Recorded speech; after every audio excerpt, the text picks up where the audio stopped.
All right. Hello, everybody.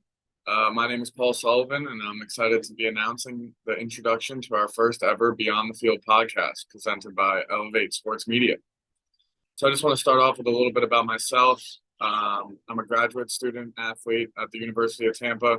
I did my undergrad at Iona College. It's also known as Iona University now, but that kind of just sounds a little weird for me to say, but I'm trying to get used to it. I'm a right-handed pitcher at Iona. I pitched there for 4 years, 2018 to 2022. I graduated there with a major in marketing and a minor in finance. And I always knew I wanted to stay in the baseball world, but I wasn't sure at what capacity. I kind of like flirted with the idea of coaching for a while, which maybe in the future I'd still love to do. But within the past couple months, I've decided that I want to really educate myself in the sports agency industry. And I've been working with Elevate for the past few months, and it's really been awesome and really has allowed me to get myself out there, get my name out there, connect with a bunch of different athletes, brands in such a short period of time. So we decided that we're going to launch this podcast because it's something that I've been super interested in doing. And I think how I envision running this podcast was something that I should start off and tell you guys. So I want this to be as uncensored and as real as possible for our listeners because that's what I've felt that I have enjoyed the most. And I really feel like that's how people connect with online podcasts, websites, just being real with people and not having a script, not having set things that we want to say. I plan to get one interview out per week where we have a guest on, professional or collegiate baseball player. And it's hopefully going to be anywhere between 45 minutes to an hour long. We'll see how the time's going, see how many listeners we're starting to get, and see how much time the athlete has, and really dive into the on and off the field, behind the scenes stories of these athletes. Because as I've realized, being a college baseball player, I've really been able to connect with a lot of these players more of a personal level and not just on the field level. And so many of these guys have such cool stories. And I just think that being able to use Elevate as a platform to help them get more of their experiences out there is something that could be really cool for me, for them, for the listeners. It's just something that, like in the sports world, people love to listen to. Um, Stats have become a huge part of today's game, and I don't always want athletes to be judged on how they're playing on the field. I want everyone to know their stories of how they got to where they are today, and I think it's a huge if we can get some following going and really get their stories out there. Who knows what this podcast can do for these athletes? So I think we'll have some fun while doing it. I'm open to cracking open some beers with the guys if they're ever on the podcast. Just be completely real with you guys and let you see the off the field side of these athletes and not just what they're doing on the field. Um, my plan is to have two co-hosts. My partner Nico, who's the CEO of Elevate. He's currently playing his senior year at St. Rose. He's a baseball player, catcher in New York. And my other partner, Mark Hernandez, he played at Rowan for his first 3 years, then decided his playing career has come to an end, but wanted to stay in sports as well. So he's been great. He's our head of NIL and marketing. And we're really gonna, get this podcast going and get the listeners to hear some uncensored stories. So that's just a little brief overview of everything that I wanted you guys to know before the launch of this podcast. I'm not going to sit here and tell you that I have ever ran a podcast before because I haven't. This is going to be new to me, and I hope you guys, as the listeners, enjoy, coming along for the ride. Our first interviewee is going to be Alex Katz. He was recently announced to Team Israel's roster for the WBC starting up on March 7th. And he's also the founder of Stadium Kicks.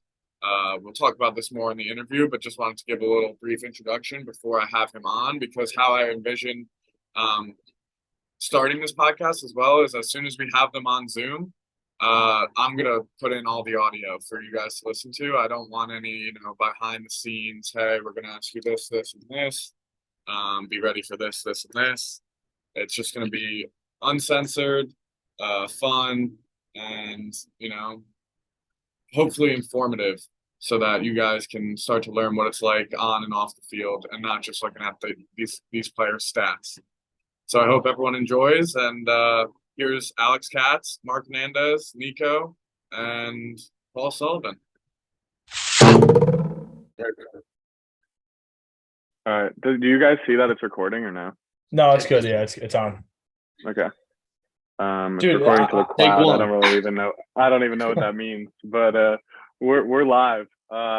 Waiting for Alex to come on, and as soon as he comes on, we'll get it going. I'm so excited for this. I really am. Dude, this article that was written was like kind of really well written. Like if you guys want me to send a more clear picture. How did you meet this girl? Does she go to your school? Yeah, like she works for the school newspaper, but one of my teammates, he's a part of the school newspaper, and then somebody who does the paper says that it would be what did he say? It would be there would be a clear bias, or I forgot what they said, but like they wouldn't allow my teammate to write an article about me and my business because this the guy said that he would never write anything bad about me. But I was like, but it's like, why would you want to write something bad about a student? You know what I mean? Like that doesn't make any sense. But whatever. So I mean, the girl Mia did a great job. I mean, it's very well written, but like it was just so dumb that step even had to be taken. But it is what it is. Yeah. I said to Paul, I thought it was shorter than it was going to be because of all the questions that she asked. I thought it was going to be way longer because the questions took me like 20 plus minutes to answer. Dude, I was there for over an hour with her, doing the questions, and I was like, all right. I mean, like, yes, this is pretty legit. I mean, like, she's going pretty, in depth. So, like, I didn't mind it. I didn't mind it, but it was longer than I thought. If we keep this in, this is a little free ad. We'll post a link to Elevate's page, but we just had an article written about us by one of Nico's school newspapers at St. Rose. And go read it if you have the chance. It tells you guys a little bit more about us. And what do you guys think of like reaching out to like Joe's and Pascack Hills and like them doing like, because I'm sure I know Joe's is a school newspaper and I'm sure they have like alumni things that go out. They would. I think that would be awesome, and that they would definitely. I don't know about St. Joe's. You probably have a pretty good in there at St. Joe's, but they would definitely be down to do it for like their school newspaper. I think that's a good idea. I think it was like Pascack Hills Trailblazer or something. I want to see if they can do one here, but it's like you at St. Rose. Like, I mean, it's like us, but like I feel like it's different with the chick talking about it at your school because you were the founder of it. You know what I'm saying? Right. I don't know. I'm gonna ask. More you can ask. It doesn't hurt. More exposure, the better. That's all it is. That's all it is. Paul, what happened over the weekend? You guys lost 2 games? Yeah, that's crazy, right? We played well. They kind of came out a little hot. Hit a bomb in the top of the first inning, like 440 foot. Well, yeah, that was me. Thanks for bringing that back up. But in the top of the first, their 3-hitter hit like a 440 foot bomb to left field. Kind of set the tone a little bit. They came out. It was their first weekend. They were the better team this weekend. We came out the second game and beat them 14-2. So like we're clearly like capable of like smacking them around. When they beat us both times, it was by 1 run. Who was it again? Quincy. They're pre-ranked number 23 preseason. Alex just said he's hopping on in a few minutes. Interesting. Where is Quincy? Quincy is in Illinois, I believe. They told me. There were some big country boys who love to swing for the fence, and some of them did it pretty well. Paul, we're playing East Stroudsburg this weekend. They were nationally ranked when the season started. But I played with a bunch of those guys. Dude, they have a kid. They have a kid that we're probably gonna face. He's like 6'7" and like Chuck's like 95, 96. And we faced him last year. He was gross. Yeah. This is your opening weekend. Yeah, what division is St. Rose? D2. Yeah. So is it? Are you at home or at Stroudsburg? No, we're at Stroudsburg. We were supposed to play in Dinwiddie, Virginia, at like a neutral site against Kutztown and then Westchester. 2-2, but then it got canceled because of the weather. So now we're going to Stroudsburg and we're playing Sunday and Monday, double headers at their place. Yeah, it was like 85 and sunny here today, but I'm not bragging. Every time. Every time, bro. Every time. All right. We got Alex Katz logging in now. There he is. Alex, let us know when you can hear us. What's up, guys? How we doing? There he How we is. doing? How's it Oh, going? good. Doing Alex, well. nice to How's have you everyone? on. Good. So just to let you know, we're recording already. We're kind of trying to make this podcast as real, as uncensored as possible. Nothing like, we want to make it feel like we're getting to know you more than like we're recording it for like podcast purposes. We want to sure. kind of block out some time and do this with a bunch of Elevate athletes, with any athletes that we can get in touch in that will help us, grow the following. So this is Alex Katz, everybody. Alex, what's like an average day like for you? What were you up to today? What's like a day in the life? Yeah, I mean, it definitely varies depending on the time of year. Today was a little bit of a later day for working out in the gym. Usually I split my days in half. Usually, early on in the day I'm working out and spend as many hours as I need to throw and work out. And then as soon as I get home, pretty much through, the evening into the night working on the shoe company. Yeah. So we're definitely going to get into that. Stadium Custom Kicks. We've all done a little bit of, background research on you. We know probably more than you know about us. A little bit background on me. I play at the University of Tampa right now for my grad year.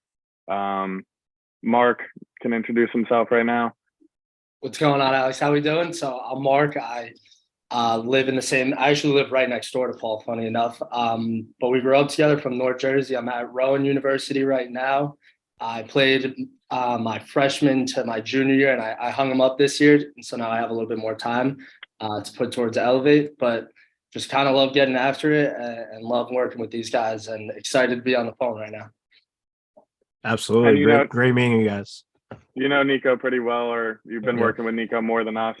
Yeah, Alex, this is I'm glad that we could speak sort of face to face now. But yeah, so started Elevate about 2 years ago. Paul is kind of heading up this whole podcast thing that we're doing. This has been an idea of Paul's for a while, and when we first started working together, he really wanted to get this off the ground. He's been doing a great job. But dude, I know that you're all in on sneakers and you have a whole collection behind you. Like what do you? I'm not a sneaker guy. I got 2 pairs of sneakers and I wear them both until they have 1,000 holes in them, and then I go out and I get new ones. I do the exact same thing. Yeah. So it's like how did all? Because I'm very curious. How did all that start? And how do you manage that with playing at the highest level of baseball out of anyone? Man, that's crazy. Yeah, I mean, the big thing is surrounding yourself with great people, because possibilities are endless when you're surrounded by great people. And all it takes is one bad person to even if you're in a group of 30, 40 people, all it takes is one bad apple to ruin the whole batch. So we have 45 people working with Stadium Custom Kicks right now. Every single person that works with us is a good person, trustworthy. We all work remotely. So there's obviously a ton of trust, and, really, knock on wood, really has been no issues. It's been super smooth. Obviously, the company has grown a little at a time. It never went viral. It never blew up. Just has gradually grown over time, little by little. But obviously definitely pretty big right now. Yeah, and I've been doing it since 2017. So, 5.5 years already. 6 will be in next January. So if you think about it, I mean, it's been a while. But little by little is, through a lot of trial and error, we're at our current state right now, which, is bigger than I've ever imagined. And who knows where it'll be. I don't even know where I'll be from a baseball standpoint or from a business standpoint in a week. I think one day at a time. Exactly. Really, not even less than one day at a time. Obviously you have long-term goals, but long-term goals, as you guys all know, are only a thing if you put you put in the work little by little and really set yourself, set those short-term goals for yourself. So how did it all start? Did you know you wanted to get into kicks? Did you know like cleats were always something that was a passion of yours, or what? How did it all where did it start? And obviously we kind of see where it's at now. I think it started when I got my first paycheck in pro ball in 2015. Wow. I knew that I couldn't last more than 1 or 2 years on this salary. My parents, I didn't grow up in a wealthy family at all by any means, just normal middle class family. My parents, worked their butts off, to allow me the opportunities that I have. And I think my first couple of years in pro ball, they were like actually helping me to pay for my rent in my apartment.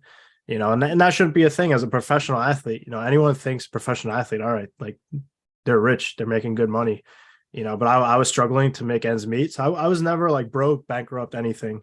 I was always fine, but they helped me out, and I realized like, hey, like, I have to make it to the big leagues in like a year or two, otherwise it's not going to work out. So, I was always thinking of ways to make money on the side, give pitching lessons, stuff like that.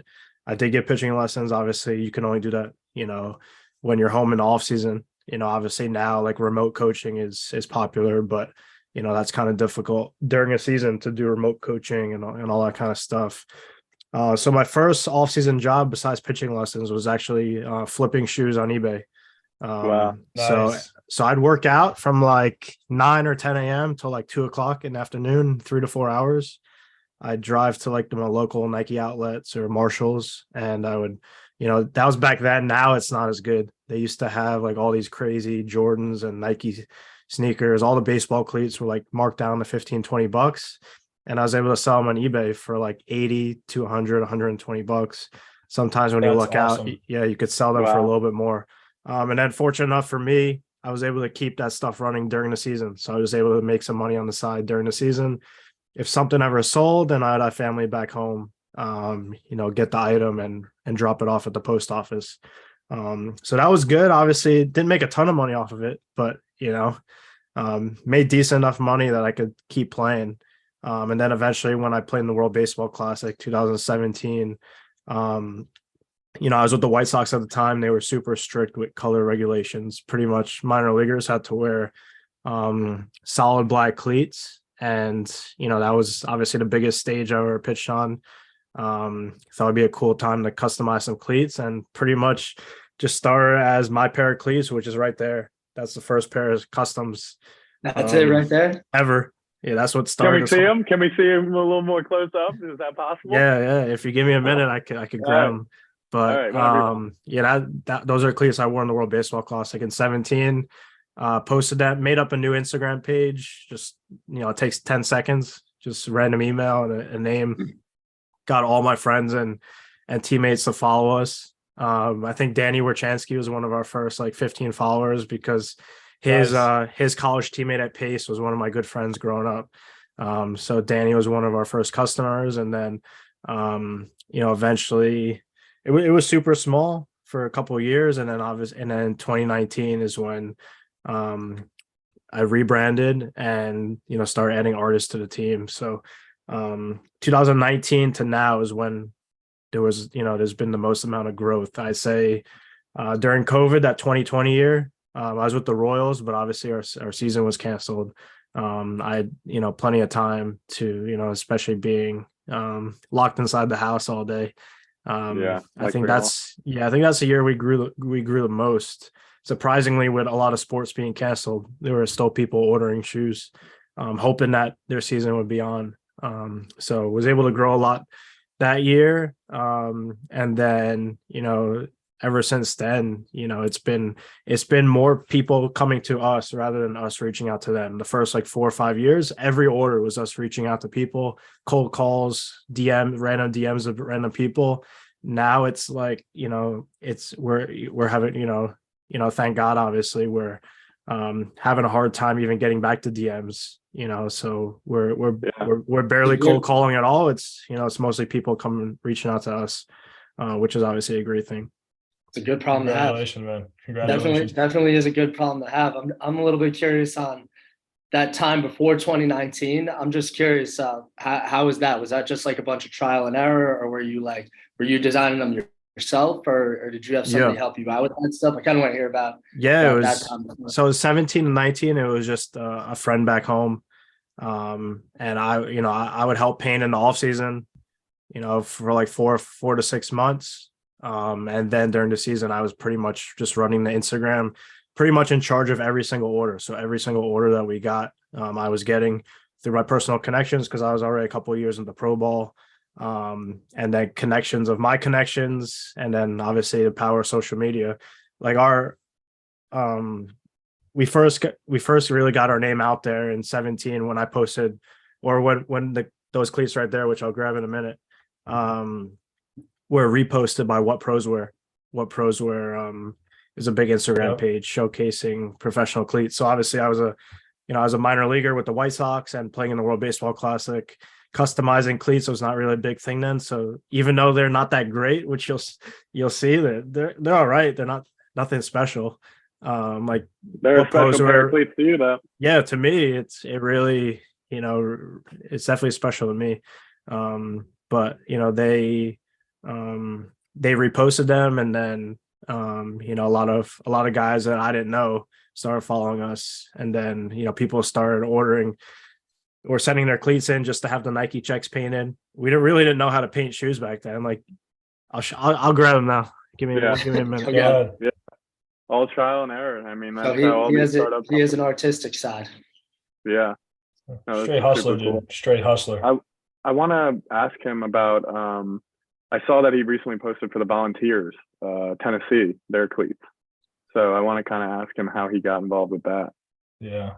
So you'll see. I gotta figure out how to take these out. You'll see the paint. Alex, as an Elevate athlete, we're gonna have to send you some new AirPods that don't have the wire connected to the computer anymore. We gotta hook our guy up. If I connect it to this, there's like. You're cutting out a little bit. Can you guys hear him? Yeah, we lost you. Oh, there we go. You hear me? That's better. Yeah. So I have this this Yeti mic, so it works better with the wired headphones. But I'm just messing around with you. Yeah, this is those are the. Yeah, so pretty much just painted a Nike check, some like silver chrome on the bottom, and then like the Israel baseball logo, and they're actually authenticated by MLB. Dude, that's wow. sweet. Cool. So that is awesome. So if you search up that serial number, you could see on MLB.com. Nice. Oh, so cool. But as you can see, what started it all. Yep, there's cracks here. There's chips on the midsole. So we don't really know what we were doing. What fields did those cleats pitch on in the WBC? They pitched in the Tokyo Dome in Japan and the Sky Dome in Seoul, Korea. So they didn't have to be black? No. With Team Israel, our colors were okay. Were blue and gray, blue and silver. Awesome. Very cool. So that's sweet, man. One more question I have about stadium kicks. So I saw recently you guys posted like for the Volunteers, Tennessee. Yeah. And how does that work? So are you trying to get into the market of creating cleats for universities or SEC Power 5 schools? Like is there a plan there? Did Dave reach out to you? Kind of what happened there and how did that all transpire? Yeah, so we've worked with a lot of schools over the last few years, probably the most in the last year or two. Last year we did the whole Tennessee baseball team. They were number one in the whole country the whole year. I had to play them last year, and they put up a 31-2 spot on our head or something like that. Yeah, no, they're nasty. They're nasty. And this year we did cleats for the entire team for Tennessee and LSU, who just happened to be number one and number two.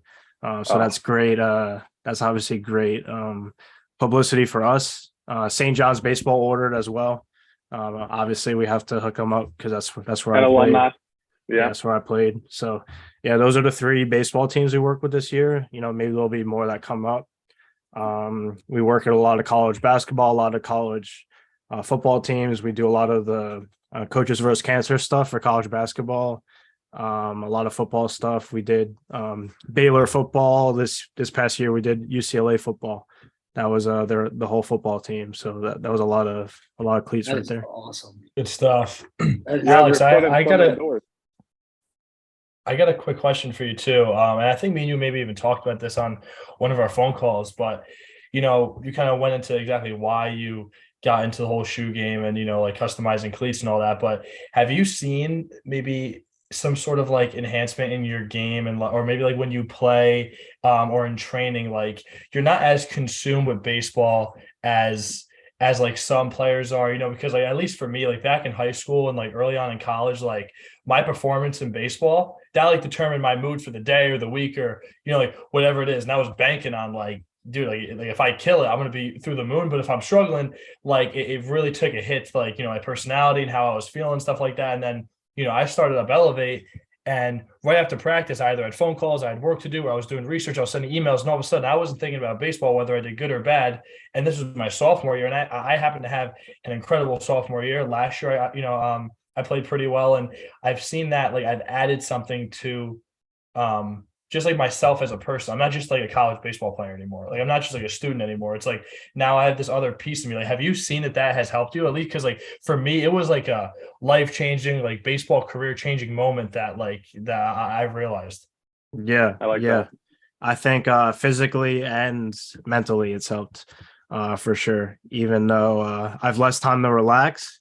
Before I started the company, it wasn't really relaxing. Even when I was relaxing, I was constantly thinking about baseball, thinking about my Yeah, performance, thinking about practice. I think to be the best possible player you can be in any sport, you have to be able to have an on and off switch for the mind.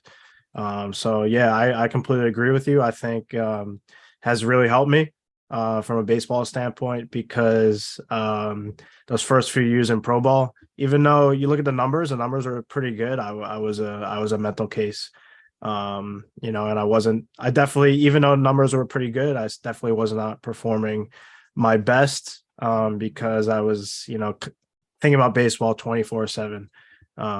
So yeah, I think you know, obviously, you know, I haven't been made to the big leagues yet, but you know, there's a reason why I'm still playing professional baseball.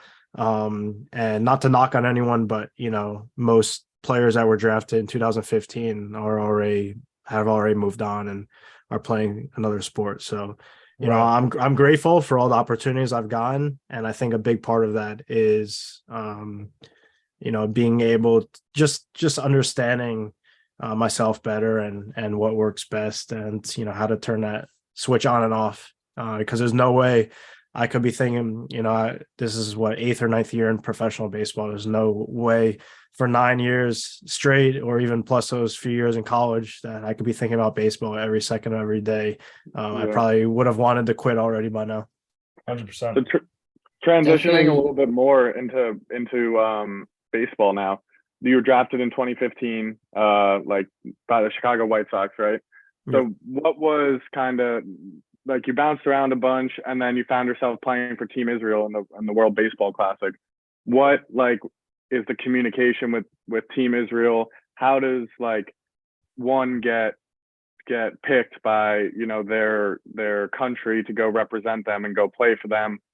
You were bouncing around. Did you have an agent that helped you do that, or kind of just some behind the scenes for the listeners of like what it looks like to go and play for Team Israel?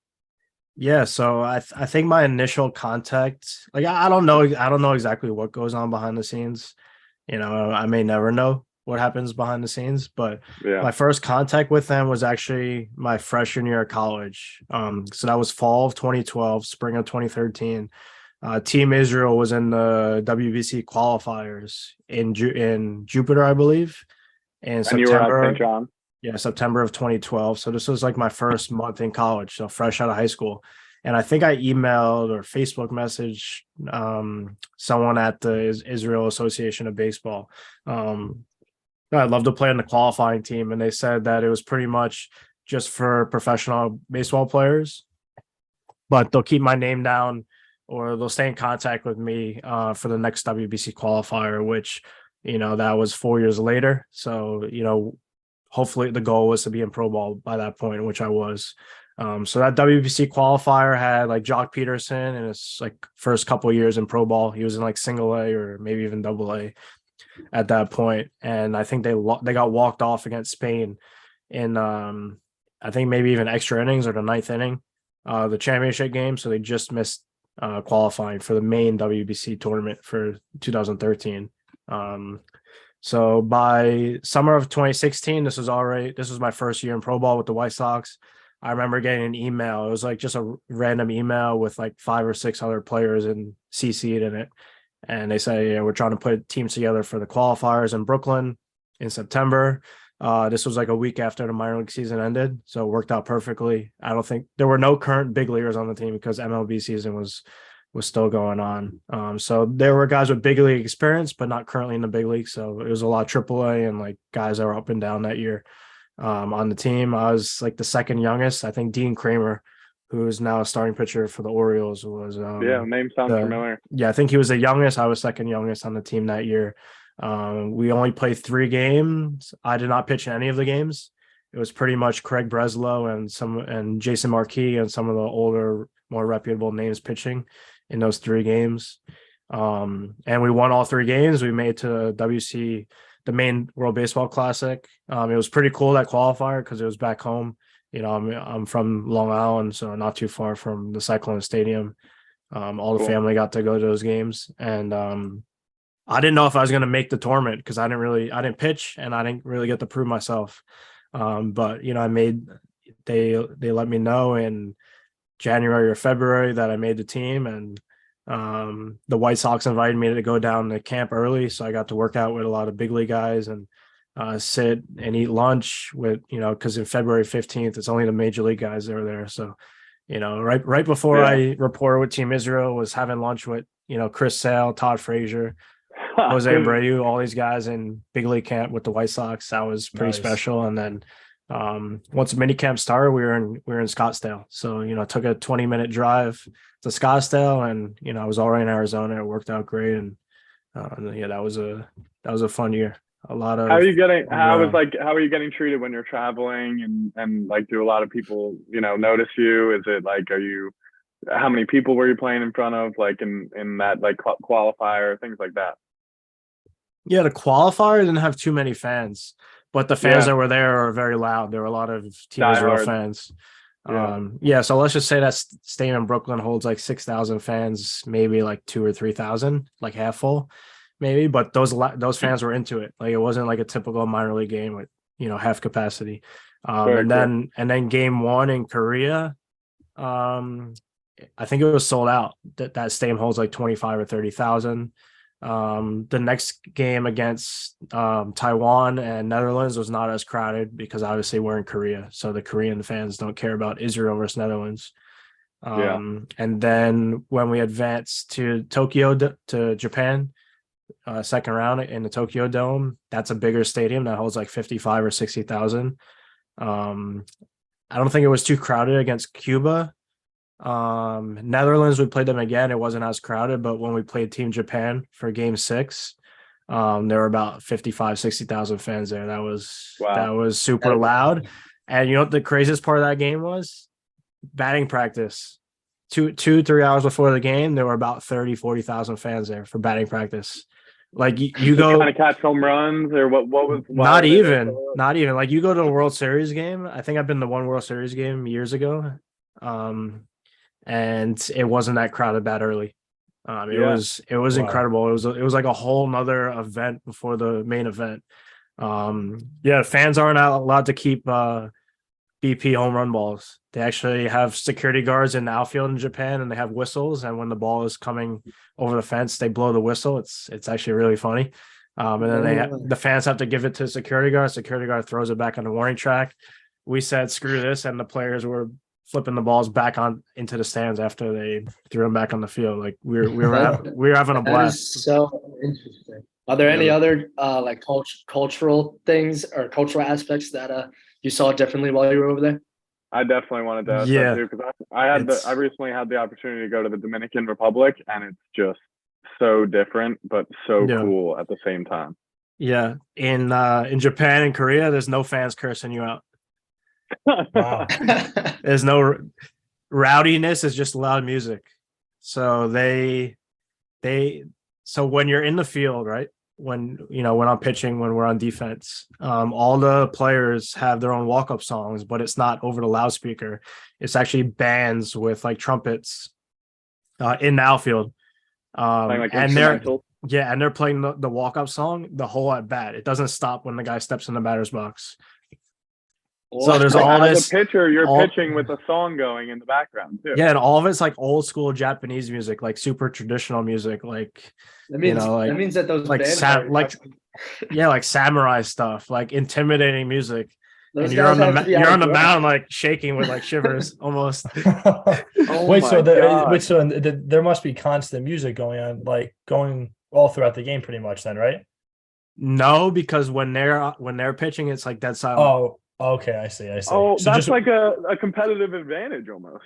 Yeah, no, Totally. for sure. That's Home- why home Team field. Japan's so nasty, right?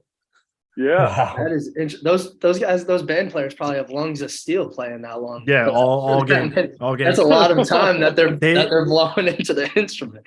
But if you think about it, right, like the U.S. is just one country that plays baseball, right? You have all the Caribbean countries, Latin America, South America, and Asia. Pretty much every country except the U.S. they're playing music the whole game. That's what I Right. wanted to transition into too. You just finished a season over in Puerto Rico, right? You got to play Yeah. over there with the Indio. I don't want to botch it. Indios, yeah. And Maguas. yes. And can you kind of talk about that experience? Like I've talked to a few athletes who have went and played overseas, and one thing that they talk about is the communication with teammates and coaches. If you don't know their language, like you're not communicating as much as you would like to with teammates.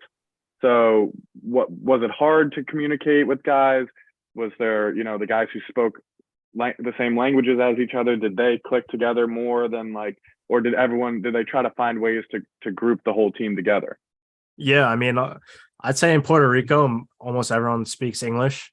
Some not as great as others, but if you need to communicate in English, you can, especially in the baseball atmosphere, because most of the guys on the team have lived in the States or live in the States. Even the native Puerto Ricans, they played college baseball or professional baseball in the U.S. Even in the public or private high schools in Puerto Rico, most of them learn English. So yeah, it wasn't too hard to communicate. I took Spanish for 6 or 7 years in middle school and high school. Obviously I forgot a little bit of it, between high school and college, just because if you don't use it, you lose it, you forget it. But then it started picking up again once I got signed with the White Sox. So not as good as I used to be with it, but can get by if someone doesn't speak English. I could definitely have some sort of a conversation in Spanish. For guys like Danny and maybe some other teammates, I don't think their Spanish was as good, so it might have been a little bit harder. But for the most part, at least every player in the team spoke good English, and I think all the coaches did as well. Interesting. Very, very interesting. Danny's probably fluent now though. He was there. You got it. I mean, if you're there for for however many months, you're starting to embrace yourself and their culture, and you want to be able to communicate with your teammates. You want to be able to, go out to eat with them after the game. Or what was like the off the field experiences like at Puerto Rico? Like, were you guys going to the beaches? Yeah. I mean, the apartment was on the beach. You're in Puerto Rico, so you might as well have some fun too while you're there. Yeah. No, the beaches are great, especially on the West Coast, where Maguas is. So especially those first 2 weeks where we had spring training and like fall training practices. We were done by noon, so we could go to the beach every day. Definitely some really nice beaches, and it was a pretty good beach right behind the apartment, which is about 15-foot walk from the back door. Can't complain. So yeah, there are plenty of beach time in Puerto Rico. Obviously a grind too, because you're playing games almost every day. I think there might be one off day a week. And all the road trips were like 2 hours away, and you have to drive yourself. No buses. So yeah, definitely a grind from the travel standpoint. But definitely a great experience as well. You got any like off the field stories, like driving back, like any like through the worst parts of Puerto Rico, or was it all, Yeah. was it nice? Yeah. So this was within 1 week. I posted so my roommate and I, or a teammate and I, Andrew Gross, he would usually drive to the away games and then I would drive back. So I'd get the night shift, he would get the day shift. It worked out pretty good. And I remember he was driving and I posted on my Instagram story like a time lapse, right? Where you just, I held my phone up for like 5 minutes, but it sped it up, made it like a 10-second clip. I put it on my Instagram story. Like, is Andrew a good driver? Like, just joking around. And, most people said yes. But it looked like he was driving 500 miles per hour, even though he wasn't. Oh, man. Right. And everything was good. Then I drive back on the way home. Right. And the speed limit's like 55 on the highway. And I was going 55 the whole way. Right. This is like 1 a.m. because it's like, it could have been extra innings or something, or we had to get food after the game. So that took maybe like a half hour, 45 minutes. So it was like midnight or 1 a.m. No one was on the road and I'm going 55 the whole way. Then I start going down a hill and like my foot's not even on the gas and the car just starts speeding up and it went to like 68, 70, right? Which in New York, like on the highway, everyone's going 70. Like you don't get pulled over. You're getting away with that. Yeah, for going 65, 70. You get pulled over if you're going like 75, 80 plus on the highway, right? And I guess the police officers, they know that every car is going over the speed limit at the bottom of the hill because there's a big hill. And I get pulled over, of course, on that same day and get like a $300-$400 ticket. That same day where I'm kind of making fun of Andrew's driving. So that was like karma right there. And then like a day or 2 days later, 10 minutes into the drive, we get a flat tire. So travel there is tough. I mean, like you're driving yourself to games and you're not in a team bus where, the bus driver is paying that ticket. That's coming out of your pocket. Exactly. Yeah. And in the US, like that would never happen because you're taking a bus. So you don't have to worry, you sit back, relax, and you don't have to worry about driving yourself. But yeah, no, I guess that's the only thing about Puerto Rico. The infrastructure isn't that great. It definitely needs a lot of work. The country is absolutely beautiful, but the roads have a lot of potholes in them. You didn't get any pass for being a professional baseball player over there at the time. You were like, hey, like I'm driving home from a game right now. Like, I'm sorry. Nothing.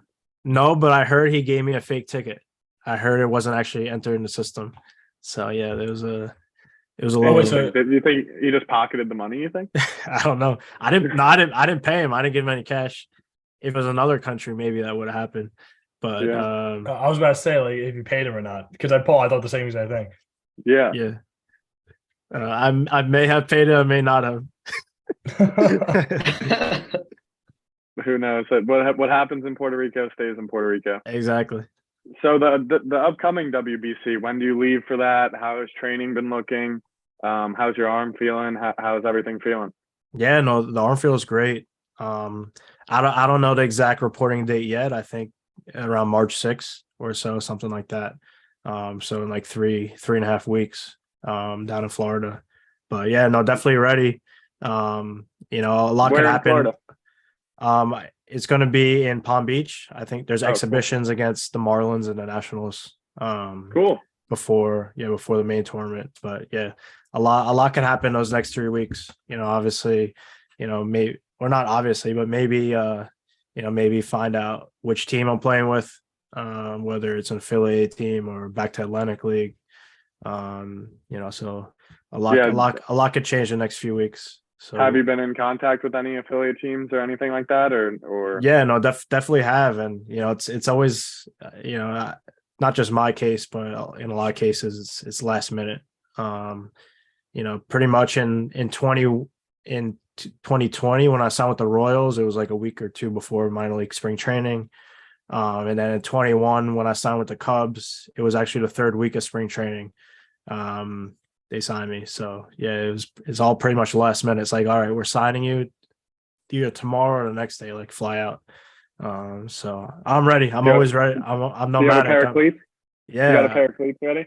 yeah. I actually not really stockpile.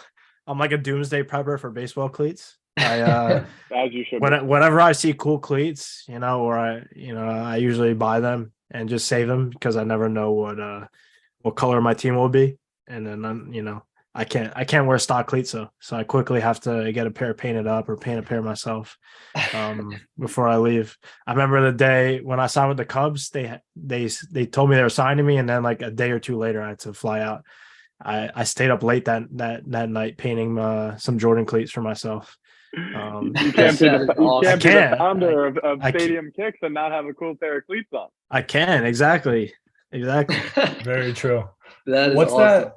what's that process like? I mean, you might be used to it now, but like kind of sitting around, kind of waiting to see what you're going to be up to. I like obviously kind of going back to what I said before. It might be easier because you're occupied with like training and running your business, stuff like that. So maybe it's a little bit easier for you compared to other guys. But like, is this like just a process that you're kind of used to now, or is it like unsettling, or like how does that go over here? Just I mean, training, stay consistent too. I'm kind of used to at this point because ever since a few years ago, pretty much every contract that signs a 1-year deal. There's really only multi-year deals if you're early on in your minor league career or if you're a major league player signing a major league contract, because there's no guaranteed money in the minor leagues, right? So there's really no reason to sign more than a 1-year deal. So I'm kind of used to the stress of being a minor league free agent. Being a free agent is only glorified if you're Aaron Judge or like a big name like that. Right. For 90% of even for major leaguers, right? Like there's a lot of major league guys who like finish up that year in the major leagues, in the big leagues, right? And it's a stressful offseason, right? Because it's not like teams are going after them. Some of them actually have to go to pro days and throw for teams, even after being in the big leagues a few weeks ago. There's so much competition out there. It's worldwide. There's so many guys, so many talented players out there. The game's getting younger and younger. But yeah, professional baseball is super stressful, especially when trying to find a job, and then you find a job and maybe you're not paid as well. So Right. there's obviously money in baseball, but most guys don't make good money. There's a reason why so many guys retire and so many guys quit, because it really is not easy. It's way easier to get a 9-to-5 job and be making $60,000 to $100,000 than to play professional baseball. Yeah, It was easy. Everybody be doing it. Yep. I actually, I had a question kind of transitioning back to Stadium Kicks. I wanted to ask about Ari Solomon. I just want to like hear his story because I saw him all over the Instagram, and I saw him like in those videos when he's like unveiling the boxes to the players, the one with Schwerber too. I just want to hear like about him a little bit. Yeah. So for those of you who don't know Ari is our head designer, and he's head of special projects. So he's pretty much like second in command at Stadium Custom Kicks. Everyone thinks that he's the owner of the company because he's in the videos with Schwerber. With some of the videos, I'm either taking the video or someone else is taking the video. But he has obviously a good personality. I'm a little monotone sometimes when I talk. He has a more vibrant of a voice, and he also sucks at taking video. So if it's me and him, then I'm pretty much the one taking the video. Not because I didn't want to be in the video, but because I'm better at taking videos. But no, it works out great. He definitely works super hard and is a huge asset to Stadium Custom Kicks. Is he? Did you meet him earlier on, or did you meet him in college? So in August of 2020, so this was during the COVID season, Ari started it's called like a 5-minute drop. Well, actually, it started with the Selly Forward Foundation. So he teamed up with another one of his friends and an NHL prospect with the Red Wings, and they started a Selly Forward Challenge, which is like celebration Selly in hockey, like scoring a goal. So pretty much we posted different athletes from different sports, mostly hockey and some baseball, posted videos on Instagram talking about like the importance of mental health, especially during the pandemic where guys are not able to play games, and just the everyday person dealing with stresses of the pandemic, and how our lives have changed during that time. And then like a couple of weeks later, Ari invited me to do a 5-minute drop, which is pretty much where we got on Instagram Live. I was on one screen, he was on the other from his page. And basically it was, like a 5-minute podcast on Instagram Live. And at the end, so Ari's a graphic designer. At the end, he would present each athlete with a customized canvas of his graphic. So he took like all these cool photos of me pitching and created a crazy graphic, and it was on a canvas, and he mailed it to me after the 5-minute drop. And Ari did this with a bunch of different athletes over those few years. So after that, I followed him on Instagram and I saw his cool graphic design work. He was doing just freelance stuff. He was still in college at that point. But then I saw he started posting like customized Jordans. So he was actually sketching up Jordan concepts. We had a website already for a few years. We were selling concepts on there. We didn't have more than maybe like 50 to 100 concepts on the website, so it was kind of small. And I offered Ari the job, a job like a week or so later, and I said, hey, are you interested in doing some concepts with us? Right, it's really a stress-free job. Like, you don't have to do any certain amount of concepts for us. Just when you come up with cool ideas, we'll post them on the site. And his first project was actually Jacob deGrom's cleats. So I think his top project that he's ever done was actually his first pair. Wow. Yeah, the rest is history. Those cleats went viral and actually auctioned off for over $8,000 for charity. And since then, Ari has designed, I think, over 3,000 shoes. Wow. So quite a lot of work since 2020. And like I said, he's like second in command with Stadium Custom Kicks. His roles have definitely increased, and he does a great job on delivery day videos. You might come across him on TikTok. He changed everyone's perception of Max Scherzer, right? Everyone thinks Max is like intimidating guy, which I'm sure he is, but he did a delivery day video with Scherzer dropping off his cleats, and he looked like a kid in a candy shop, was super chill, relaxed, was absolutely loving it. I saw that. I went through that whole rabbit hole yesterday, just going through both of the pages, the Stadium Kicks and his page. I was down it for probably at least a half an hour. So, and he was on MLB Network too, right? Or you were with him, or yeah. So during the summer we did the Allcasts, which how they have the YouTube like game of the week. So instead of just that, they did an alternate cast where they had like different guests throughout the game and were not broadcast. They didn't have normal broadcasters. They had, two of the broadcasters from MLB Network, just doing like a podcast style. It was basically like what we're doing now with the game playing on the side. So fans who are watching the game on YouTube could watch the regular broadcast or the alt broadcast. And they had us on in like the fourth inning of the Mariners Angels game.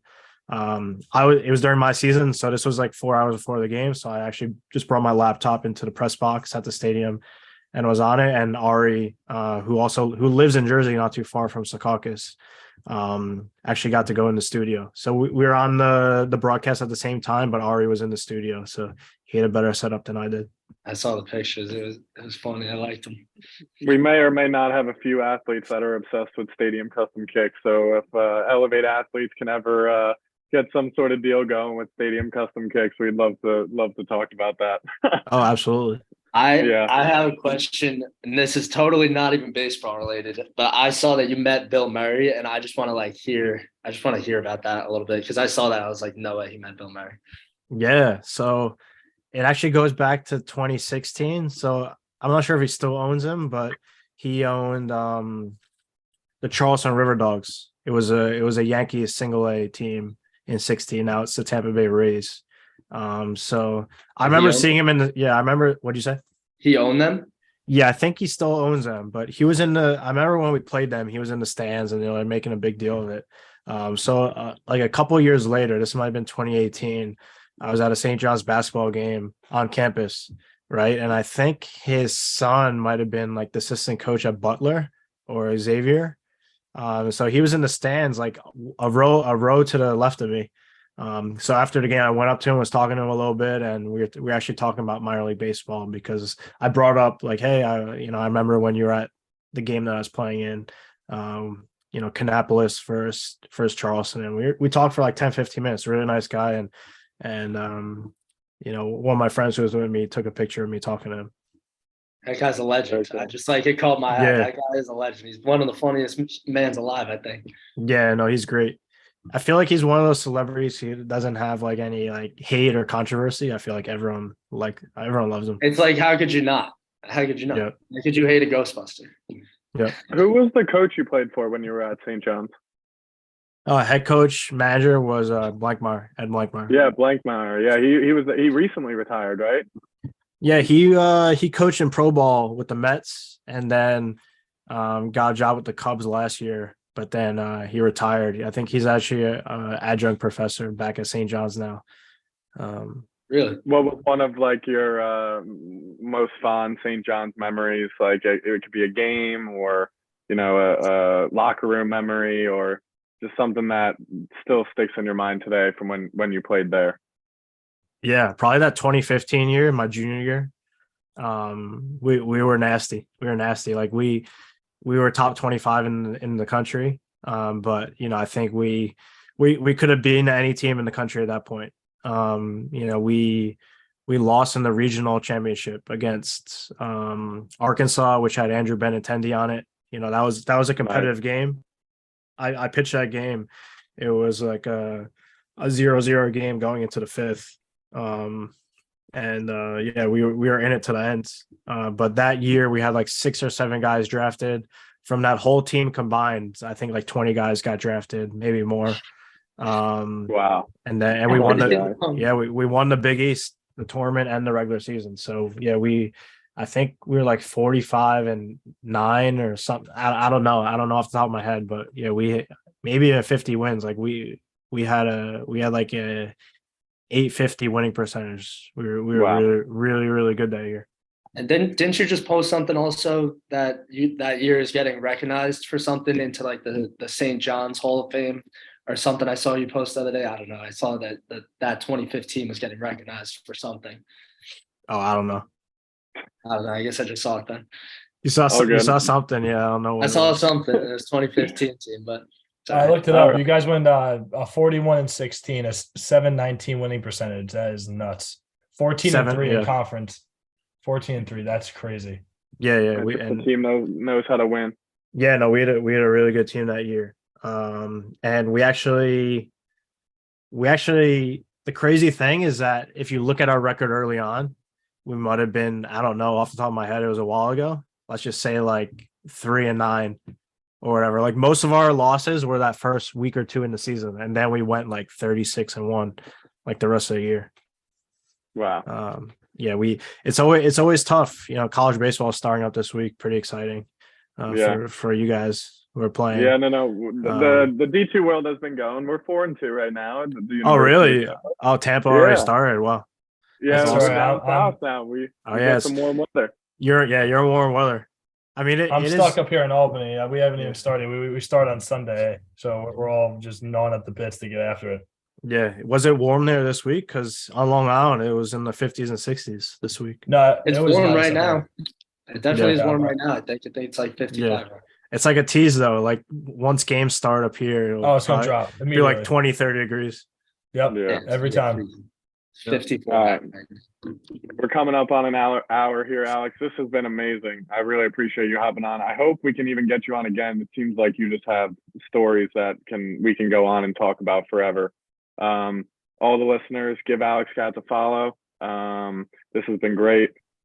Stadium Kicks, give them a follow. Hopefully we can continue talking in the future about maybe getting some Elevate athletes, like a discount code or anything that we can try and connect them, because when I told some of them that we were having you on today, they were like, please ask for me. And I was like, all right, I'll They're try. Sick.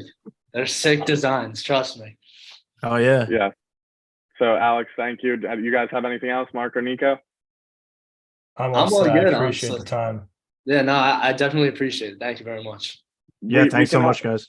A slight little segment at the end that I wanted to do with all of our interview or listeners that we have on is do a scratch off ticket with you. So we have something for the listeners to listen to, and hopefully one time we scratch it off and we all win millions and we can go off and, you know, do something crazy with it. But bonehead moment of the week for Paul, number one, is forgetting to bring the scratch off here. So if we do it for our next interview, Alex will give you a shout out. We'll let you know. If His own podcast. He doesn't do the ending script. What the hell? I like, it was an idea I had, and then I was talking to Mark about like what we were gonna do to finish it off and complete bonehead moment of the week. Is this I think we're gonna have it named. lottery?